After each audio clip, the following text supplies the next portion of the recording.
over 100 million gallons of water.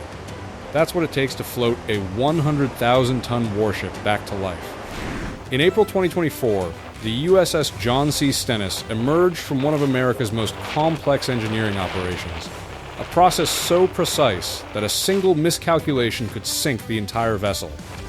Right now, the USS Ronald Reagan sits in dry dock, undergoing the same transformation. The rollout process involves massive keel blocks, synchronized flooding systems, and a team of thousands working around the clock. This isn't just maintenance. This is bringing a floating city back from the dead. Introduction.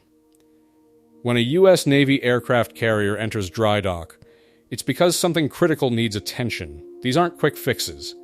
We're talking about overhauls that can last anywhere from 6 months to several years. The Nimitz-Class carriers, which form the backbone of American naval power, undergo what's called an RCOH, Refueling and Complex Overhaul. During this time, the ship's nuclear reactors are refueled, the hull is repaired, weapon systems are upgraded, and thousands of components are replaced or restored. But here's what most people don't realize. Getting the carrier back into the water is just as complicated as the repairs themselves. The rollout process is a carefully orchestrated event involving precise engineering, massive amounts of water, and coordination between hundreds of skilled workers. One wrong move, and you're looking at catastrophic damage to a billion-dollar asset. If you're proud of the men and women who keep these mighty ships operational, type proud in the comments below. The dry dock environment. Let's start with where this all happens. The primary facility for aircraft carrier overhauls is Newport News Shipbuilding in Virginia. This shipyard has been building and maintaining carriers for over a century. Their Dry Dock 12 is absolutely massive, 662 meters long and 76 meters wide. It's the largest construction dry dock in the Western Hemisphere. When a carrier enters dry dock, it doesn't just sail in and park. The dock must first be flooded to match sea level. Once the water levels are equal, tugboats carefully guide the carrier into position.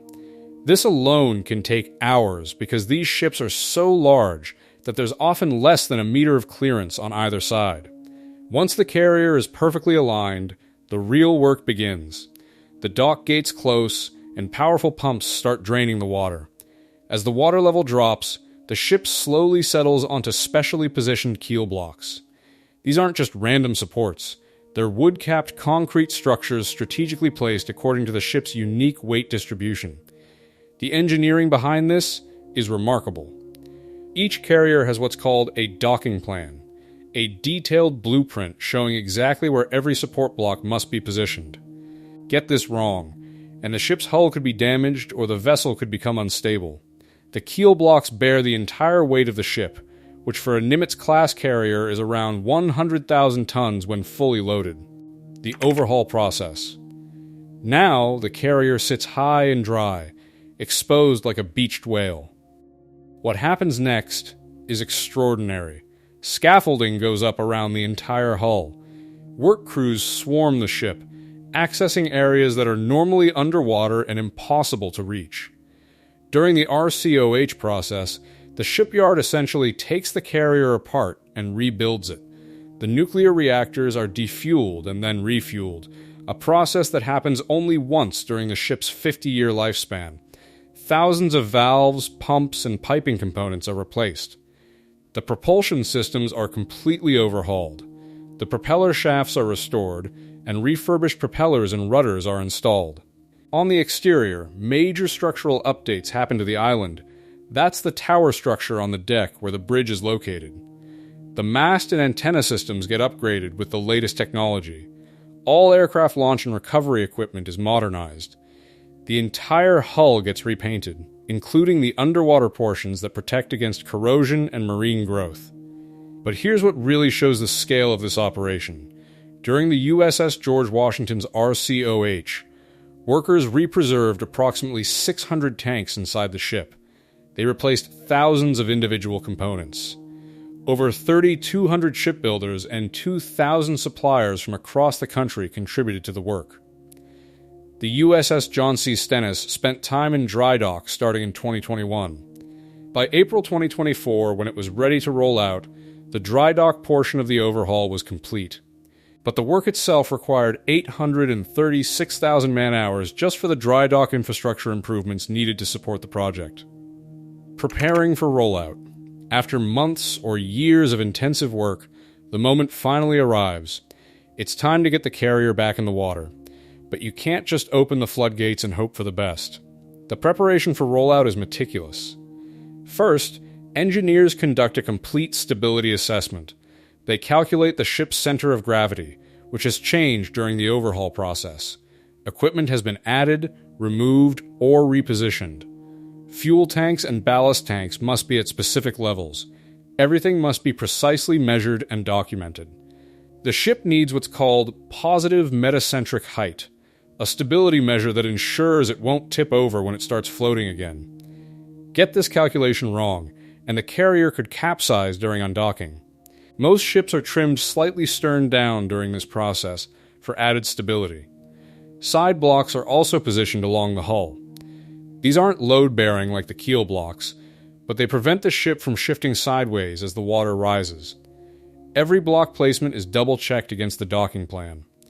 Before we continue with the actual rollout process, please take a second to like this video and subscribe to the channel. Over 98% of viewers watch without subscribing. It costs you nothing but makes a huge difference to us. Now, let's see how they actually move this beast. The flooding begins. The rollout day arrives.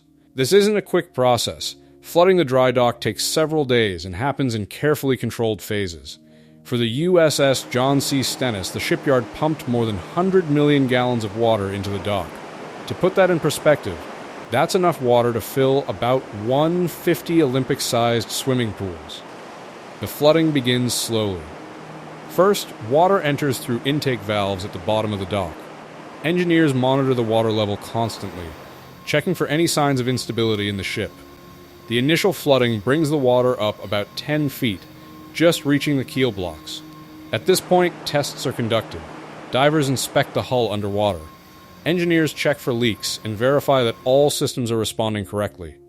The ship's pumps and bilge systems are activated to ensure everything is working properly. Any issues discovered now can be addressed before the ship is fully afloat. As the water continues rising, the buoyancy of the ship gradually increases. The weight supported by the keel blocks decreases as the water takes over. This transition is critical. The ship must lift off the blocks evenly. If one section lifts before another, it could cause structural stress or damage. When the USS John F. Kennedy was flooded out for its christening in 2019, the process took several days. Engineers paused repeatedly to conduct inspections and tests. They measured the gap between the keel and the blocks, ensuring the ship was lifting uniformly. The side blocks remain in place during this phase, preventing any lateral movement. Remember, there's minimal clearance in the dock. Any sideways drift could result in the hull scraping against the concrete dock walls. Floating free. Finally, the water level reaches the point where the carrier is fully floating. The keel blocks are no longer in contact with the hull. The ship is now supported entirely by buoyancy. This moment represents months or years of work coming to fruition. But the carrier isn't moved immediately. Even though it's floating, it's still confined within the dry dock. More tests are conducted. The ship's propulsion systems are tested. Communications equipment is checked. Navigation systems are verified. Everything must be functioning before the ship leaves the protected environment of the dry dock. Once all systems check out, tugboats are brought in. For a vessel this size, you need multiple powerful tugs. When the USS John F. Kennedy was moved, 11 tugboats were required. The timing must be perfect. These moves often happen during specific tidal windows when conditions are optimal. The dry dock gates open. Slowly, carefully, the tugboats begin pulling the carrier out. The ship moves at a crawl, maybe a few feet per minute. Every inch is monitored. Harbor pilots coordinate the operation, constantly adjusting the tug positions to keep the carrier centered.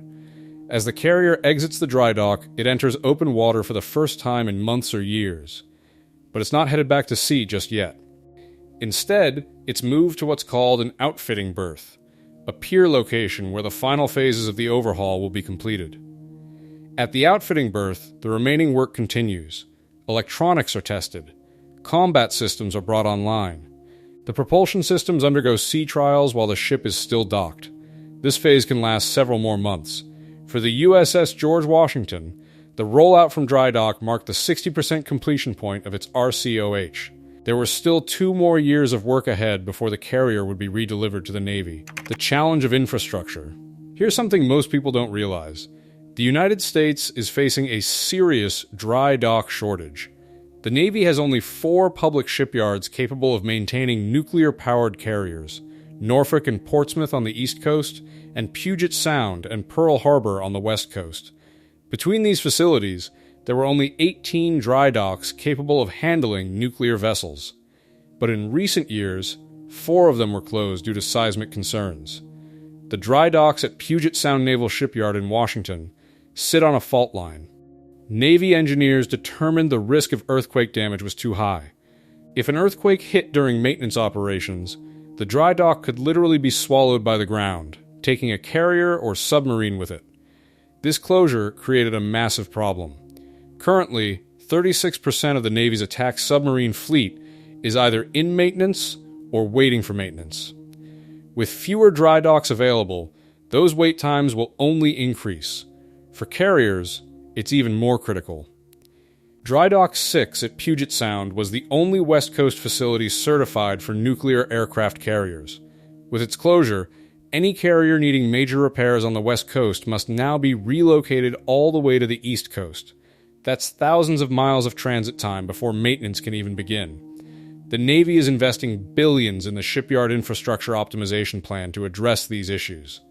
Norfolk Naval Shipyard's Dry Dock 4 recently completed a $191 million renovation that took multiple years. The project involved placing over 30,000 cubic yards of concrete and required 830 6,000 man-hours of construction. Current operations.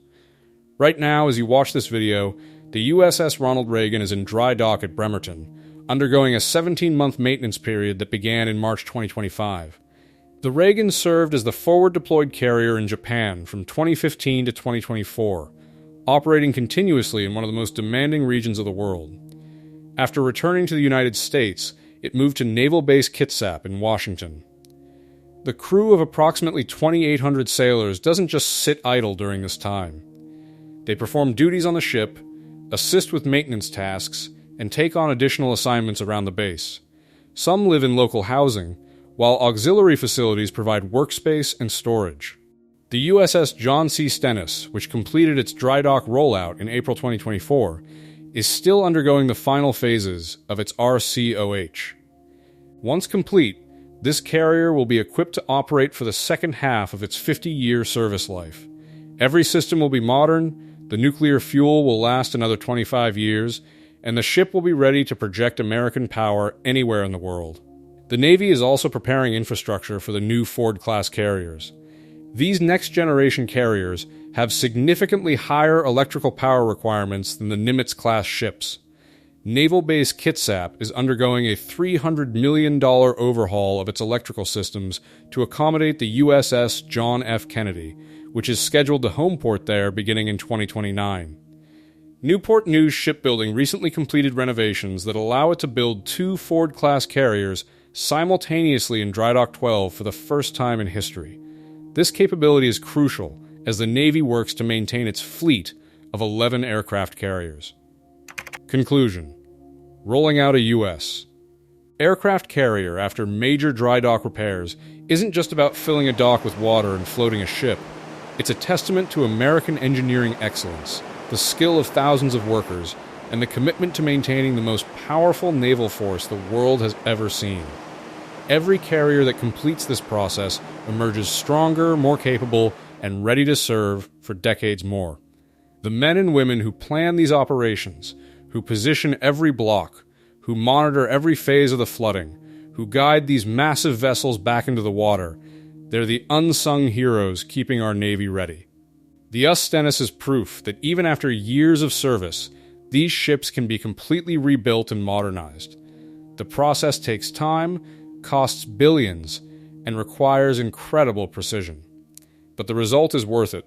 A fully operational supercarrier ready to defend American interests anywhere on Earth. The dry dock may drain, and the work may be hidden from view, But what happens inside those massive concrete structures is nothing short of remarkable. It's where the backbone of American naval power is maintained, rebuilt, and prepared for whatever comes next. If you found this fascinating, hit that like button and subscribe for more in-depth looks at America's military capabilities. We'll see you in the next one.